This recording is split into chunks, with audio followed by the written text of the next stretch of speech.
शिक्षणाचा, रावण सर, खेळ मांडला शिक्षणाचा. काय दिवस आले की आणले, काय दिवस आले की आणले हे समजायलाच तयार नाही. काय दिवस आले की आणले हे समजायलाच तयार नाही. जिल्हा परिषद शाळेची केलेली अवस्था पाहून भविष्यात काय होईल याची चिंता आज तरी न केलेलीच बरी. भविष्यात काय होईल याची चिंता आज तरी न केलेलीच बरी. गरिबांची मुलं शिकली पाहिजेत असं एका बाजूने म्हणायचं, गरिबांची मुलं शिकली पाहिजेत असं एका बाजूने म्हणायचं आणि दुसऱ्या बाजूने इंग्लिश मीडियम सारख्या शाळांना प्राधान्यानं त्यांनीच मान्यता देत सुटायचं.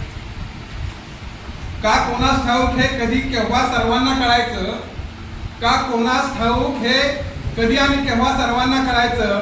हे असंच चालू ठेवून जिल्हा परिषद शाळाच बंद करण्याचं षडयंत्र जाणून बुजून तर यशस्वी नाही ना त्यांना करायचं.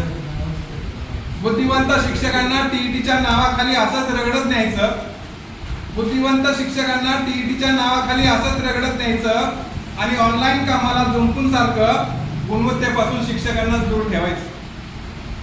वेगवेगळ्या उपक्रमाने शिक्षकांना बेजार करून टाकलंय, वेगवेगळ्या उपक्रमाने शिक्षकांना बेजार करून टाकलंय आणि गुणवत्ता नाही म्हणून सगळीकडे आक्रोश करत तुम्हीच करायचं.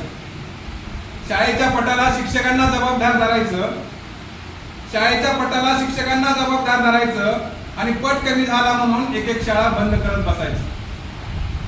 शिक्षकाला सर्व प्रशासकीय कामात गुंतवून ठेवायचं तुम्हीच, शिक्षकाला सर्व प्रशासकीय कामात गुंतवून ठेवायचं आणि विद्यार्थ्यांच्या भविष्यासाठी झटणाऱ्या शिक्षकांना गुणवत्तेपासून दूर नेऊन बदनामी तुम्हीच करायची. हेच आहे षडयंत्र त्यांचं, हे समस्त शिक्षक वर्गालाही समजलं. हेच आहे षडयंत्र त्यांचं, हे समस्त शिक्षक वर्गालाही समजलं. पण शिक्षकांबद्दल समाजात रोष पसरवून त्यांना लोकांच्या मनातून उतरवण्याचं काम बरोबर त्यांनी साधायचं. का कशासाठी ते सारं चाललंय हेच अजून जनतेला लक्षात येईना, का कशासाठी हे सारं चाललंय हेच अजून जनतेला लक्षात येईना आणि गोरगरिबांच्या जिल्हा परिषद शाळा बंद करण्याचा घाट घालून समाजाला भरपटत नेण्याचे कार्य जोमाने सुरू ठेवायचे.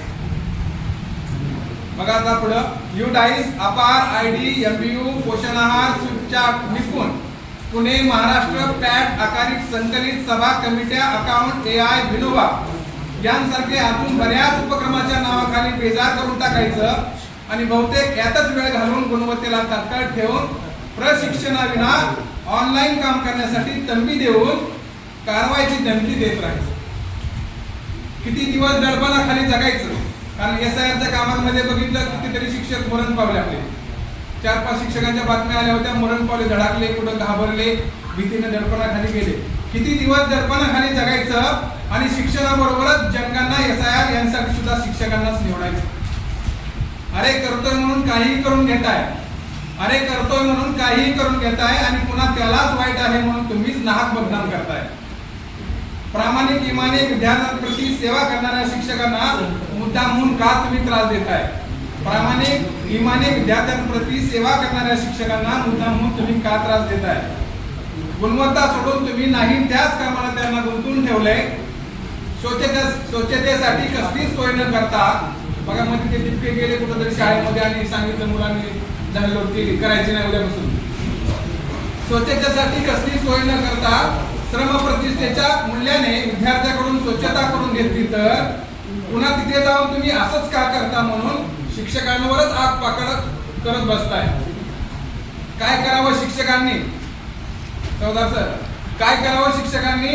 शिकवावं की झाडावं, वृक्ष लावून त्यांनीच पाणी घालत बसावं, शौचालय बघावं की ते स्वच्छ करत बसावं, तांदूळ घ्यावा की तो तांदूळ शिजवत बसावं.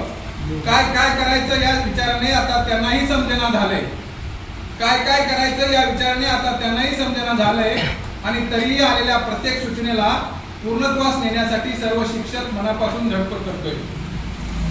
आजचा काळ हा खूपच धकाधकीचा आहे. 53+ झालेल्यांची मजा आहे. जरा 2 वर्ष राहिली, 1 वर्ष राहिली, ठीक आहे, पण आता आजचा काळ हा खूपच धकाधकीचा दिसतोय. भविष्यात जिल्हा परिषद शाळा टिकतील की नाही याची शाश्वतीच राहिली नाही. भविष्यात जिल्हा परिषद शाळा टिकतील की नाही याची शाश्वतीच राहिली नाही आणि इतर कामाच्या दडपणाखाली जगताना आनंद सोडून भीतीच वाटते सर्व शिक्षकांना. सर्व्हिस पूर्ण होईल की नाही त्याची आशाच सर्व्हिस पूर्ण होईल की नाही त्याची आशा सर्वांनी दिली सोडून आता एवढं सारं घडतंय तरी प्रत्येक गोष्टीला होकार देतोय. एवढं सारं घडतंय तरी प्रत्येक गोष्टीला होकार देतोय. आजारपणाला बाजूला करून नको वाटलं तरी दडपणाखाली का होईना काम पूर्ण करतोय.